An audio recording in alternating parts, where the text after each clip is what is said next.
Expositions, spectacles, concerts, livres, festivals. À chaque fois, Anne-Sophie, tu relis les événements, parfois très différents les uns des autres, pour donner du sens et du lien. Directrice de rédaction au sein d'une agence spécialisée sur les thématiques de la santé, tu nous montres comment la culture se croise, se répond et raconte notre époque en traversant l'histoire sans jamais aller à rebrousse-poil. On t'écoute, Anso. Merci de m'inviter. Je t'en prie. J'aurais une petite question tout à l'heure. Ah, d'accord. Pas de problème. Ou maintenant ou tout à l'heure, c'est comme tu veux. Mais tout à l'heure. Tout à l'heure. Aujourd'hui, je vous propose un voyage un peu particulier, un voyage dans le temps. Donc, tu viens de le dire. Alors, ce voyage, je l'ai commencé au théâtre de la Gaîté-Montparnasse avec un spectacle intitulé Entropie. Est-ce que vous connaissez ce mot entropie? Non. Pas spécialement. Alors, en gros, c'est la tendance naturelle avec le temps à se désorganiser. Alors, un exemple très simple. Vous imaginez votre chambre ou la chambre d'un ado. Ok. Voilà, au hasard. Quand elle est bien rangée, tout est à sa place, l'entropie est minimale, elle est faible. D'accord. Et puis, alors on ne sait pas trop, au bout de quelques jours, les vêtements commencent à traîner, les objets ont bougé, le désordre arrive inexorablement, il n'y a rien à faire. Ouais. Et là, c'est le bazar et l'entropie est élevée. D'accord, ok. Parce que le désordre s'est installé malgré tout. Ok. Ouais. C'est ça le concept d'entropie. D'accord. Et donc, entropie, j'ai trouvé ça très original, c'est le titre d'un spectacle d'un seul en scène, d'un humoriste, qui s'appelle Karim Duval. D'accord, je connais pas non plus. Moi non plus. Et je trouvais ça intéressant. Ouais. Donc, en fait, en gros, il se moque gentiment de notre agitation et de l'énergie qu'on dépense un peu inutilement chaque jour. Ouais. Bon, alors c'est un seul en scène. Ouais. Donc, par exemple, quand on s'énerve au volant de notre voiture inutilement, quand on scrolle pendant des heures sur des chatons au hasard, quand on photographie ce que nous mangeons. Enfin voilà. Il plaisante là-dessus. Alors, j'ai passé un bon moment avec ce spectacle. Après, toute petite réserve, j'en attendais un tout petit peu plus parce que je me suis dit, waouh, un seul en scène sur le thème de l'entropie, ça va être terrible. Ouais. Et bon, il y a certains sujets où j'ai eu l'impression d'un peu déjà vu. À un moment, il parle de doudoune sans manche, de yoga du rire, de... Ouais, ça manquait un peu de profondeur, c'est ça? Ouais. Alors que je trouvais que ça partait bien. Ouais. La thématique est sympa à approfondir. Voilà. Bon, après, j'ai passé un très bon moment. T'as ri un peu? Oui, j'ai ri un peu. Bon, si t'as ri un peu, ça fait du bien. Je me suis détendue. Ça détend le corps. On est d'accord? Voilà. Non, oui, on passe un bon moment. Ok. C'est encore joué? Oui. Non, je dis une bêtise. C'était la dernière qui a été filmée pour Canal, donc ça sera diffusé sur Canal. Et il refait. Alors, d'ailleurs, c'est pas complet du tout. Il rejoue début juin à l'Olympia. Ah, d'accord. L'Olympia quand même. Non, mais il a ses fans. En fait, moi, je le connaissais pas, mais il a ses fans. Donc, on retient. Voilà, début juin à l'Olympia. On retient. Sinon, sur Canal. Sinon sur Canal, ok. Pour ça. Et alors, je me suis demandé jusqu'où toute cette agitation pouvait nous mener. Et je suis allée voir une pièce de théâtre où il est également question de désordre. Ça s'appelle The Loop. Ah, tu serais pas allée avec moi par hasard? Mais si. Eh oui, t'as vu, on est à fond dans le journalisme d'investigation, hein. Mais voilà. Donc voilà, je t'ai entraînée. Mais je vais pas faire semblant de la découvrir, j'y suis allée avec toi. J'ai adoré. Voilà. Alors en fait, je t'ai proposé ce spectacle pour la thématique, The Loop, parce que je savais un petit peu de quoi ça parlait, et surtout que c'était le Molière de la meilleure comédie en 2025. Ça fait un carton. Ah ouais, franchement. Et alors, juste pour expliquer un tout petit peu, c'est une enquête policière. Donc, nous sommes dans un poste de police, et la scène va se répéter en boucle, The Loop. D'accord. Et chaque boucle va être de plus en plus absurde. Et à chaque fois, un tout petit détail, un mot, un regard, un geste, va faire tout basculer. Et en fait, c'est l'effet papillon, c'est un effet bien connu, que de très petites variations qui peuvent sembler complètement anodines vont générer au fil du temps d'énormes changements, voire le chaos, la théorie du chaos. Alors bon, je vous rassure, ça reste une comédie. Ah non, mais on a bien ri et pourtant on ne rigole pas facilement. Donc non, mais c'est vrai, hein, on a ri quand même. C'est très rythmé. Et c'est rigolant. Non, mais et c'est très très bien joué. Voilà, on ne s'ennuie pas une seconde et c'est justement ce que je voulais dire. bien que ça soit une boucle temporelle, on ne Oui, s'ennuie pas. on Et s'ennuie pas. surtout, en grande partie grâce aux comédiens qui sont top Complètement. et qui osent tout. Ah oui, non mais oui, non mais c'est Voilà. vrai. Hein. Non mais on est d'accord que c'est au-delà du scénario, c'est la qualité. C'est les deux. Ouais, c'est les deux. Donc Mais actuellement c'est au théâtre Saint-Georges jusqu'au 3 mai et après j'ai vu qu'ils partaient en tournée en 2026 et en 2027. Donc ils peuvent peut-être même rejouer sur Paris. donc Puis il pour y les aura vraiment provinciaux. l'occasion de le voir. Bah là aussi on passe un Mais bon vas-y, moment. franchement vas-y. Ah bah nickel. Alors après ce temps qui déraille et se répète, j'ai eu envie de voir un peu ce qu'il se passe quand au contraire le temps se fige. Mmh. Et là, c'est le principe de l'exposition proposée au Musée des Arts Décoratifs qui s'appelle Une journée au XVIIIe siècle. Ah oui, là on se fiche dans le 18e. Voilà. Donc dans cette exposition, le temps est suspendu, il est reconstitué un peu comme dans un tableau vivant. On déambule donc il y a une douzaine de pièces dans lesquelles on déambule dans un hôtel particulier, parce que je précise, c'est la vie au XVIIIe siècle, mais dans un hôtel particulier. Ah. Pas à la campagne, ça change tout. Voilà. Et là, comme un invité, vous passez une journée dans la vie d'une riche famille parisienne en 1790. Et il y a un détail qui m'a interpellée. Je ne sais pas si vous le saviez, mais en fait, les horloges et les pendules domestiques sont apparus à cette époque seulement. D'accord, je m'étais pas posé la question surtout. Voilà. Et c'était même un marqueur social à l'époque. Plus on avait des luxueuses pendules, plus on l'a montré, on l'a posé sur la Signe cheminée. d'opulence. Voilà. Et le temps, en fait, c'est à ce moment-là que le temps est devenu plus mesuré. Ah merde, non?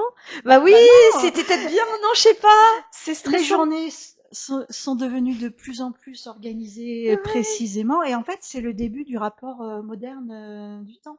Ah d'accord. Alors, d'accord. Ah ouais, il y a pas que du bon à mon avis, mais vas-y, on t'écoute. parce que avant ça, Bah oui, qu'est-ce avant qu'on ça. faisait on regardait le soleil Bah oui. et on écoutait les cloches. Mais oui, puis on se couchait quand il faisait nuit. Et par exemple, On je se te levait disais, tôt. Calliope, rendez-vous au studio Art Top TV, quand le soleil était à son zénith. Ah oui, oui, d'accord. On sera arrivé en retard. C'est une autre vie. C'est une autre vie. C'est une autre vie, ouais. Mais ouais. bon, j'ai vraiment bien aimé Ah. la scénographie de cette exposition, qui inclut, parce que j'ai trouvé ça original, qui inclut des sons et des odeurs en plus. Ah. Par exemple, à un moment, on entend le cri des marchands dans la rue ou le hennissement des chevaux, et on sent même une petite odeur de foin quand il y a un cheval qui passe dans la rue. Une expo immersive sensorielle. Ouais. Sympa. Ouais. Je sens que tu vas y aller aussi. J'ai envoyé beaucoup de monde, mais c'est vraiment, c'est très sympa. Ah, le musée te remercie. Non, c'est en plus c'est à 2 pas du Louvre, c'est un très beau lieu, le musée des Arts Déco. Oui, c'est vrai. Et c'est jusqu'au 5 juillet. Oui. Donc vous avez encore tout à fait. Du coup, y aller presque en famille, hein, quand c'est immersif, comme ça, carrément. avec les odeurs. Oui, hein, oui, avec les enfants, c'est super. Ouais, ça peut être sympa. Ouais, ouais. C'est Ouais. pas très long. Ouais. Parce c'est bien en il plus. y a 12 pièces. Faut pas que ce soit trop long, les expos. On apprend plein de choses, mais après, avec des plus jeunes, on n'est pas obligé de lire tous les panneaux. Non. Ouais. C'est très joli. Il y a plus de 500 objets, en fait, mais des vrais objets qui appartenaient au musée des Arts Déco. Donc, moi, je le recommande. Merci. C'est vraiment un bon moment. moment. Ouais, ouais, on note. Et pour rester connecté avec tous mes sens, j'ai testé une autre expérience olfactive et sonore parce que je trouve ça intéressant comme concept.